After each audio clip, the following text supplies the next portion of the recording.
大陆女星刘诗诗跟吴奇隆结婚4年，目前怀有约7个月的身孕，她也已暂时停掉工作，在台湾专心待产。10日，刘诗诗32岁生日，吴奇隆罕见在微博晒照，还包下火锅店开庆生会。另外，刚生完孩子的赵丽颖11日也出院，这也是她产后首度现身。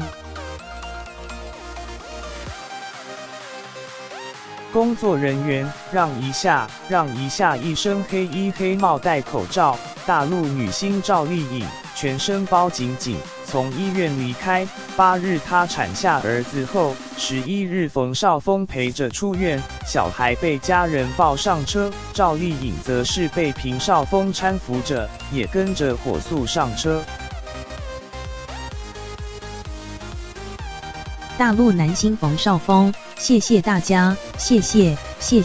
辛苦了喜获灵儿的冯绍峰，还不忘挥挥手，跟现场的媒体粉丝致意。先前更在微博报喜 ，PO 上脚丫印的照片，说家里多了小男子汉，看起来心情不错。而即将升格为人母的，有最近刚过32岁生日的刘诗诗。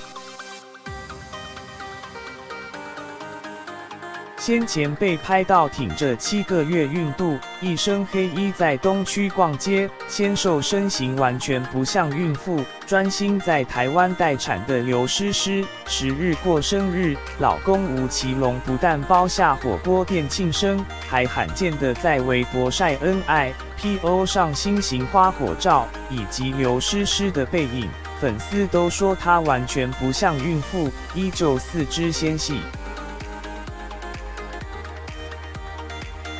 同样挺孕肚的，还有郭富城的老婆方媛，最近被狗仔拍到挺着7个月的孕肚，牵着2岁要回家，没想到天王的看到狗仔的镜头，竟然暖心挥小手打招呼，和老爸郭富城的作风一样。其实先前方媛就曾在微博曝光跳舞的模样，果然和老爸相同，很有舞蹈细胞，粉丝也期待过郭富城的2宝来到。